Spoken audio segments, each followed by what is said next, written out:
네, 역대상 1장에서 이삭의 아들이 에서와 이스라엘이다라고 말하고 또 에서의 자손들의 족보를 먼저 기록했던 역대기 기록자가 오늘 2장을 시작하면서는 이스라엘의 아들들의 이름을 밝히고 그들의 후손들의 명단을 공개하면서 그 족보들을 기록하고 있습니다.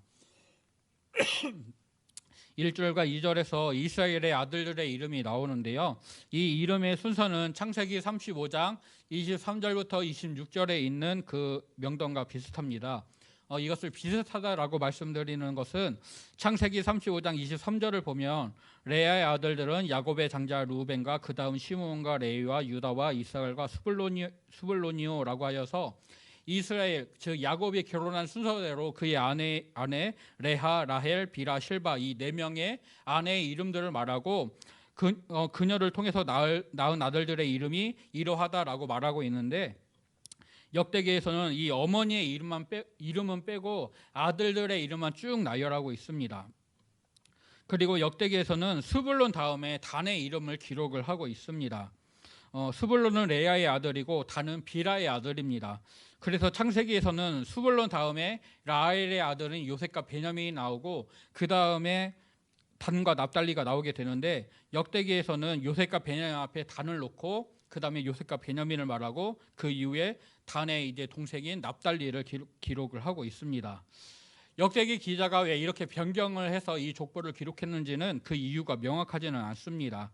다만 이제 추측을 할 때 2장부터 9장까지 이스라엘 지파들의 그 족보들을 쭉 기록을 하고 있는데 그 중에 스불론 지파와 단 지파는 족보가 기록되지 않았습니다.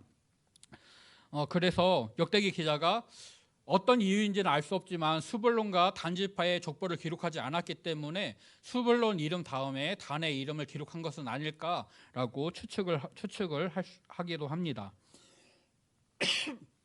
그리고 단의 족보가 기록되지 않은 것은 이제 역대상과 역대하 말씀을 통해서 하나님의 말씀에 대한 순종 그리고 성전 예배의 중요성을 가르치고 강조하고 있는데 이제 단지파 같은 경우는 하나님이 주신 기업 가나안 땅을 정복하고 그 땅을 차지해야 되는데 그들이 차지해야 될 땅에 사는 가나안 백성이 강하고 또 그곳에 머물고 있던 블레셋 종족이 너무나도 강하다. 우리가 그 땅에서 살 수가 없다. 우리가 다른 땅을 찾자라고 하여서 이스라엘의 최고 북쪽 그 라이스 지방으로 가서 그곳을 차지하고 단이라고 이름을 바꿨습니다. 그렇게 하나님이 주신 땅을 포기하고 다른 땅을 찾았던 모습 그리고 그 땅으로 이주하던 가운데 미가의 집에 들러서 그곳에 있는 에봇과 드라빔을 뺏어오고 그리고 그것을 자기들의 신으로 섬기고 그리고 미가의 집에서 제사장 노릇을 하던 레위인을 데려다가 자기 지파의 제사장으로 삼았던 그런 모습과 또 북이스라엘의 첫 번째 왕 여로보암이 단과 베델의 금송아지 우상을 만들고 이스라엘 백성들로 하여금 너희들이 예루살렘에 갈 필요가 없다. 여기서 이 금송아지를 통해서 하나님을 예배하면 된다라고 말했던 그런 우상 숭배의 모습들이 단 지파의 역사에 계속해서 나오기 때문에 하나님에 대한 말씀에도 순종하지 못하고 또 하나님을 온전히 섬기지도 않았던 우상을 숭배했던 그런 단지파의 모습을 생각하면서 단지파의 족보를 뺐다라고 추측을 할 수가 있습니다. 그렇다면 스불론 지파는 왜 빠졌을까라는 질문이 이제 남게 되는데 그것에 대한 명확한 이유는 알 수가 없습니다. 하지만 이 족보에서 스불론과 단 지파의 족보가 빠져 있고 그래서 스불론과 단의 이름을 연이어서 이 역대기 기자가 기록을 한 것 같습니다. 그리고 역대기 기자가 이스라엘의 아들들 중에서 먼저 유다 지파의 족보를 기록하면서 이 족보를 시작하고 있습니다. 2장 3절부터 4장 23절까지 유다 지파의 족보가 자세히 기록되어져 있는데요. 이제 3장에는 다윗 왕가의 족보가 기록되어져 있고 그것을 중심으로 2장과 4장에서는 다윗 왕가를 제외한 다른 유다 지파 사람들의 족보가 기록이 되어져 있습니다. 다른 지파들보다 유다 지파를 먼저 기록하고 있는 것은 이스라엘 백성의 주권자가 바로 유다 지파에서 나왔기 때문입니다.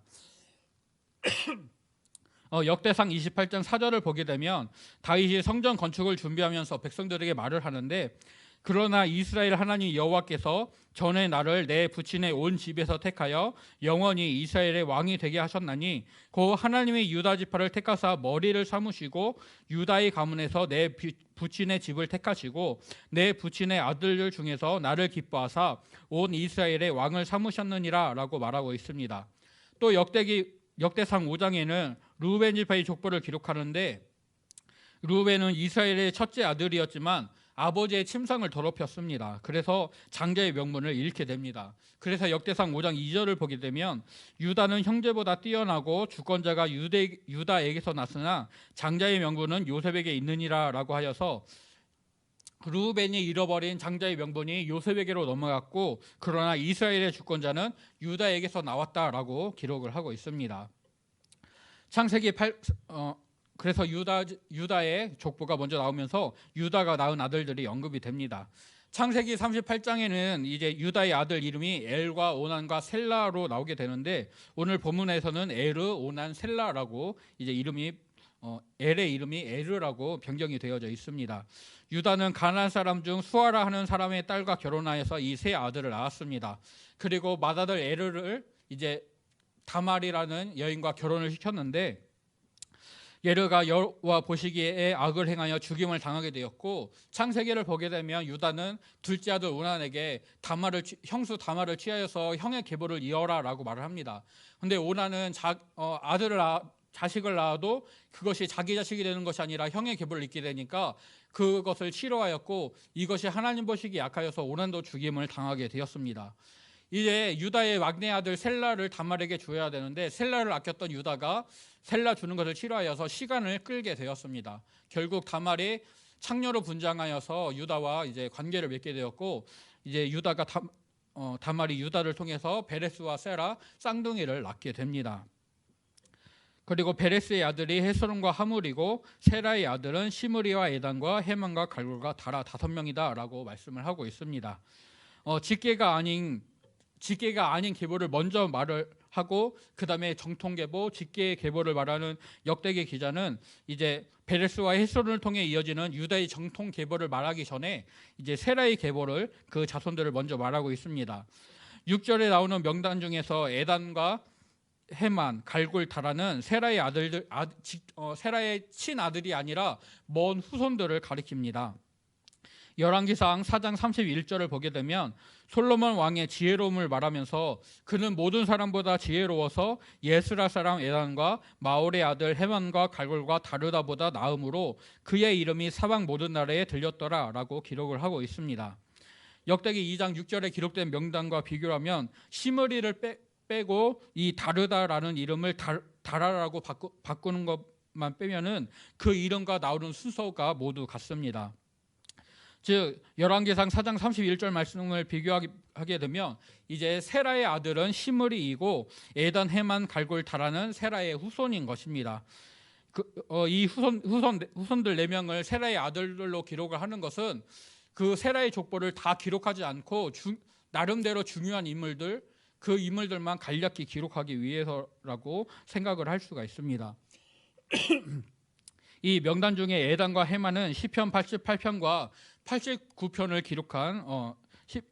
기록을 했습니다. 역대상 15장에 나오는 레위인으로서 노래하는 자들인 헤만과 에단이 또 소개가 되고 있는데요. 이들과는 다른 사람인 것입니다.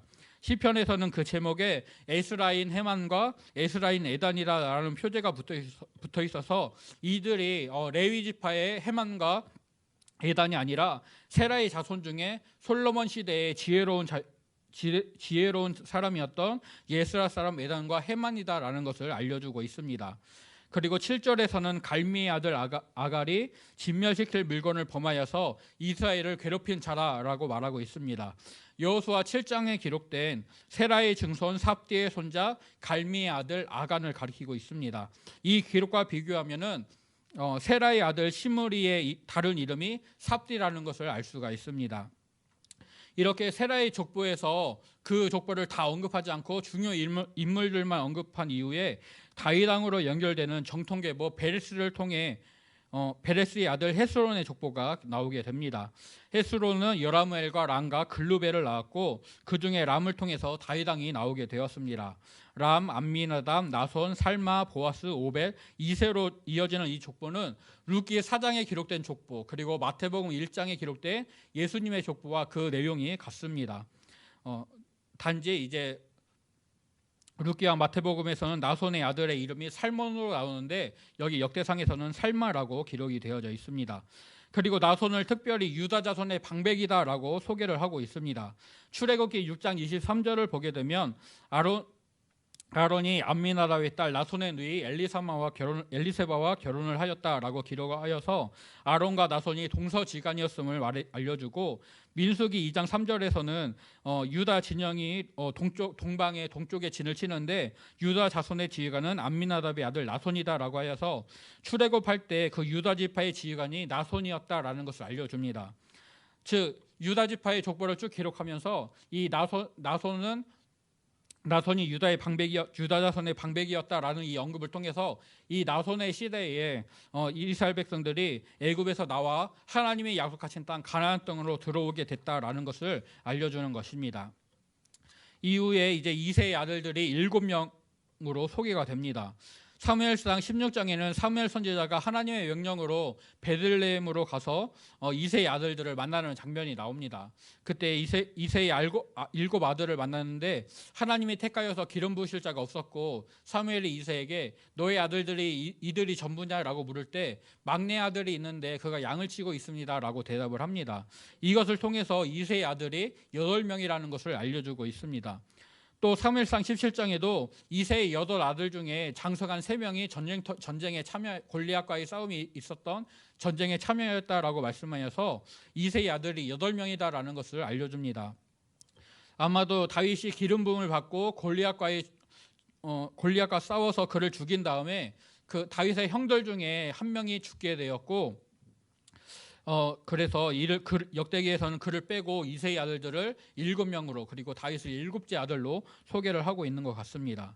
그리고 16절 17절에서는 다윗의 누이로 수르야와 아비가일이 있고 그리고 그들이 아비새와 요압과 아사엘 그리고 아마사를 낳았다라고 말씀을 합니다.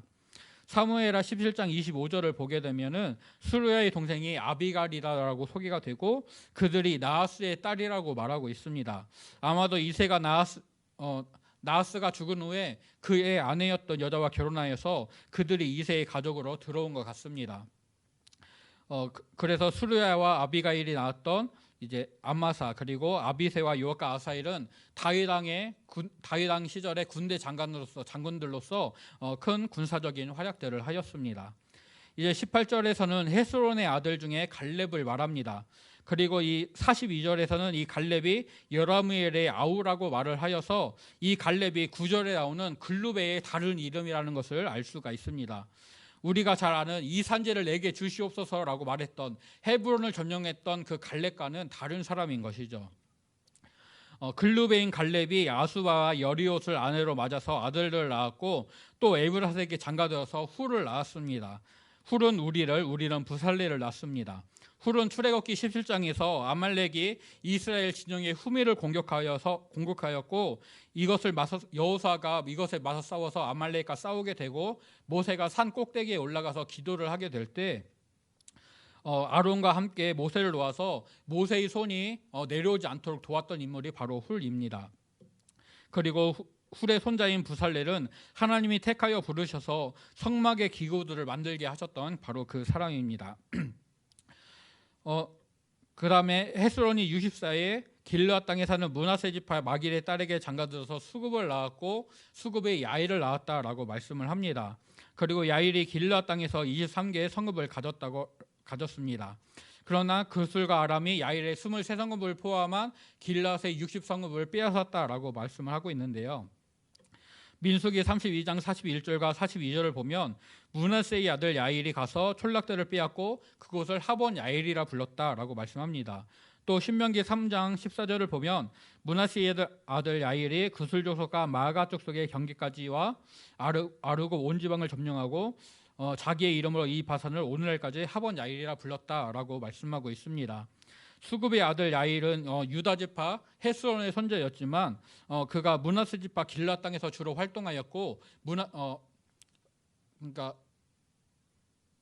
그 므낫세 지파 마길의 외손자였기 때문에 므낫세 지파에서 주로 활동을 하였습니다. 그래서 그가 구슬 족속으로부터 땅을 빼앗아서 하본 야일이라고 부르면서 그 성읍들을 다스렸고 또 노바라는 인물이 그낫 족속의 땅을 취하여서 이제 하본 야일과 노바 그 땅이 이제 점령한 땅이 약 60개 성읍이었는데 이것을 구슬 사람들이 아람과 연합하여서 나중에 다시 뺏었다라는 것을 역대기 기자가 이것을 기록하고 있습니다. 그리고 24절에서 헤스론의 유복자 아술에 대해서 말씀을 하고 또 25절부터 41절까지는 헤스론의 맏아들인 여라무엘의 족보, 그리고 42절부터 55절까지는 글루베인 갈렙의 족보를 기록하고 있습니다. 그런데 이 족보들을 기록하면서 특별한 표현이 등장하고 있는데요. 땡땡의 아버지라는 표현이 등장을 합니다. 이 땡땡에는 지역의 이름이 언급되고 있습니다. 24절에서는 헤스론의 유복자 아술은 드고아의 아버지다라고 말씀하고 42절에는 글루베인 갈렙의 맏아들 메사는 십의 아버지이다. 또 메사의 아들 마레사는 헤브론의 아버지이다라고 말씀합니다. 45절에 마온은 베술의 아버지이고 49절에 사압은 만만나의 아버지이고 또 수아는 막베나와 기브아의 아버지다라고 말씀하고 있습니다. 드고아의 아버지 아술, 또 기럇여아림의 아버지 소발 같은 이런 표현은 아술이 드고아 지방을 차지하였다. 성읍 드고아를 건축하고 그곳에 살았다. 그리고 소발이 기럇여아림 땅을 차지했다. 그의 가문이 그 땅에서 살았다라는 것을 나타내고 있습니다. 즉 유다 지파의 족보를 기록하면서 이 족보에 포함된 개인들이 어떠한 삶을 살았는지, 그들이 누구인지, 그리고 어떤 땅에서 어떻게 살아가는지를 이 족보를 통해서 같이 기록하고 있는 것입니다. 유다 지파의 족보를 시작하면서 역대기 기자는 유다가 며느리 담마를 통해 아들을 낳은 것을, 그리고 세라의 증손 아갈이 진멸시킬 물건으로 범죄해서 이스라엘을 괴롭게 하였다라는 것을 빼놓지 않고 기록을 하고 있습니다. 그것도 족보를 시작하는 그 처음 시작 부분에 이것들을 아주 명확하게 기록을 해 놓았습니다. 이스라엘의 주권자 다윗 왕이 나오게 되는 족보인데, 그리고 훗날 여기에서 메시아가 나오게 될 족보인데 그 시작은 받아들이기 어려운 혼란함으로 가득합니다. 유다 지파의 시작은 이렇게 혼란스러웠습니다. 하나님의 뜻에 불순종하여 심판을 받은 사람들이 등장을 하고 있습니다. 하지만 하나님께서는 야곱을 통해 유다를 축복하시면서 주신 말씀, 창세기 49장 8절에 유다야 너는 내 형제의 찬송이 될지라 내 손이 내 원수의 목을 잡을 것이요 내 아버지의 아들들이 내 앞에 절하리로다. 그리고 10절에서 주가 유다를 떠나지 아니하며 통치자의 지팡이가 그 발 사이에서 떠나지 아니하기를 실로가 오시기까지 이르리니 그에게 모든 백성이 복종하리로다 하신 말씀을 변경하지 않으시고 그대로 이루어지게 하셨습니다. 역대기 기자가 족보를 시작하면서 유다 지파의 치부를 기록하고 있습니다.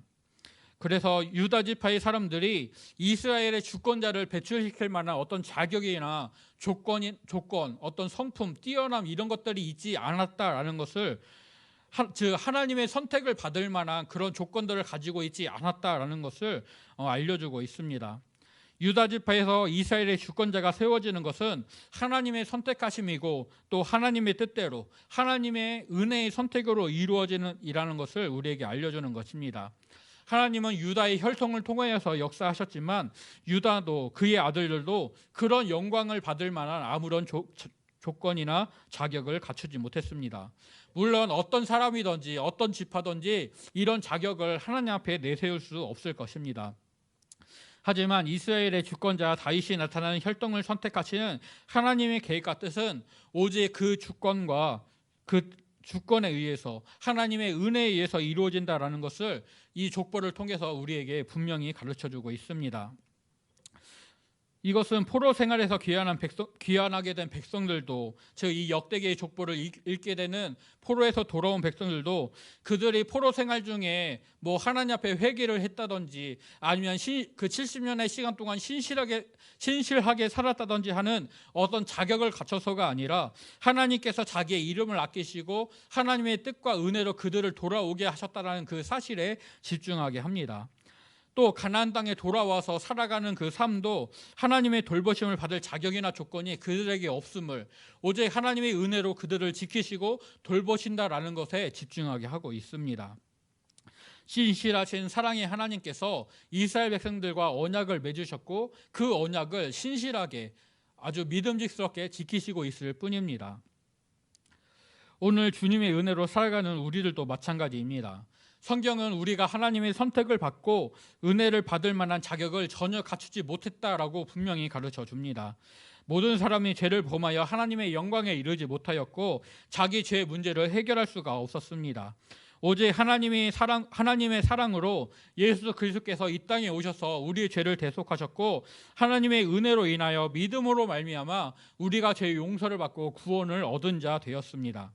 나의 나된 것은 오로지 하나님의 은혜임을 우리가 분명히 기억하면서 나에게 생명과 호흡과 만물을 주시고 또 말씀을 따라 믿음으로 살아갈 은혜와 힘과 능력을 주신 것에 감사하면서 주님의 인도하심을 따라가는 저와 성도님들이 될 수 있기를 간절히 소원합니다.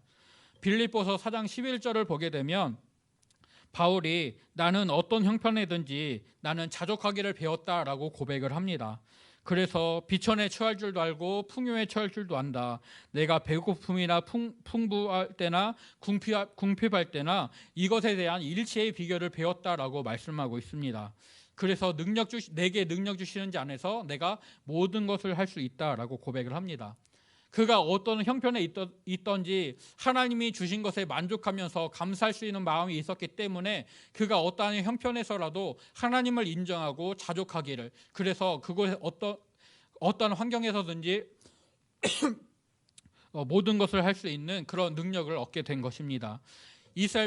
유다 지파가 하나님의 선택을 받게 되는 것, 이스라엘 백성들이 포로에서 돌아오게 되는 것, 그 모든 것은 하나님의 은혜로 주어지는 것이었습니다.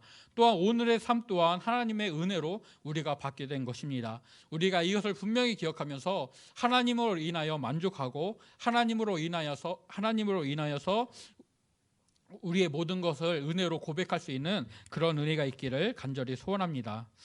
이제 역대상 2장이 유다 자손의 족보를 기록하면서 베레스의 아들 헤스론을 통해 이어지는 족보를 그 주된 내용으로 기록을 하고 있습니다. 하나님이 세우신 이스라엘의 주권자 다윗 왕으로 이어지는 람의 족보, 그리고 큰 비중이 없는 여라무엘과 글루베인 갈렙의 족보가 기록됩니다. 그리고 헤스론의 족보가 기록되기 전에 세라의 족보를 통하여서 이스라엘을 힘들게 했던 인물과 또 성경에 기록되는 지혜자 같은 그 가문을 드러낼 수 있는 그런 영광의 이름도 기록이 되어지고 있습니다. 하나님 마음에 합한 사람의 중심을 보시는 하나님의 택하신 다윗왕이 등장하게 되는 중요한 족보도 나오게 되고, 별 관심 없이 그냥 스쳐 지나가는 족보도 나오고, 또 영광의 이름이 기록되어져 있는 족보도 있습니다. 하지만 역사에서는 별 관심을 받지 못한다 할지라도, 그저 스쳐 지나간다 할지라도 그들은 하나님이 허락해 주신 땅에서 하나님이 차지하게 하신 그 땅을 차지하고 성읍을 짓고 그곳에서 가문을 이루어 살았습니다. 드고아나 헤브론이나 기럇 여아림의 아버지라는 표현으로 불리는 그 조상들이 성읍을 세우고 가문을 이뤘으며 그 가문에 속한 후손들이 저마다의 삶을 살아가게 되고, 그렇게 살아간 백성들의 그 삶과 그 족보를 통하여서 유다 지파의 역사, 그리고 남왕국 유다의 그 역사가 시작되고 이어지는 것을 우리가 확인할 수가 있습니다. 즉 하나님은 사람들에게 인정을 받는 사람들 또는 인정을 받지 못하는 사람들 그 모두를 통하여서 하나님 나라의 역사를 만들어 가신다라는 것을 이 족보를 통해 우리에게 알려주고 있습니다. 오늘 내가 하나님이 세우신 공동체에서 눈에 띄는 그런 역할들을 맡을 수도 있고, 눈에 잘 드러나지 않는 그런 역할들을 맡고, 또 다른 사람들의 인정을 잘 받지 못하는 그런 위치에 있을 수도 있습니다. 하지만 우리 공동체에 속해 있는 모든 사람들을 통하여서 하나님은 우리 공동체를 사랑 가운데 아름답게 세워 가실 것입니다. 그리고 이 공동체를 통하여서 하나님의 역사를 이루실 것입니다. 우리의 삶이 하나님의 인도하심과 주관하심 아래에 있다는 것을 분명히 인정하고 기억하면서 우리가 있는 자리에서 맡은 바 사명을 온전히 감당하는 저와 성도님들이 될 수 있기를 간절히 소원합니다. 하나님이 택하신 유다 지파의 사람들 중에는 실수하고 실패하는 사람들이 있었습니다. 하지만 하나님은 실수하지 않으시고 하나님이 세우신 사람들이 실패할지라도 그 실패들을 통하여서 백성들을 교훈하시고 결국 하나님을 향한 믿음의 길로 백성들을 만들어 가시고 세워 가십니다. 우리와 함께 하시고 인도하시는 하나님은 결코 실수하지 않으십니다. 우리의 모든 것을 합력하여서 선을 이루게 만들어 가십니다. 이것을 우리가 분명히 기억하면서 하나님의 크신 뜻을 인정하고 하나님의 주권을 인정하고 그 뜻에 그 주권에 믿음으로 온전히 순종할 수 있는, 그래서 하나님만 오직 믿음으로 따라갈 수 있는 저와 성도님들이 되시기를 간절히 소원하고 축복합니다. 이 족보를 통하여서 나는 약하여서 넘어지고 쓰러질지라도 나의 실패로 무너지는 것이 아니라 하나님이 다시금 나를 세워주시고 하나님 나라의 역사를 만들어 가실 것이라는 것을 기억하면서 나의 있는 자리에서 하나님이 맡기신 사명을 온전히 믿음으로 감당하는 저와 성도님들이 되시기를 간절히 소원하고 축복합니다.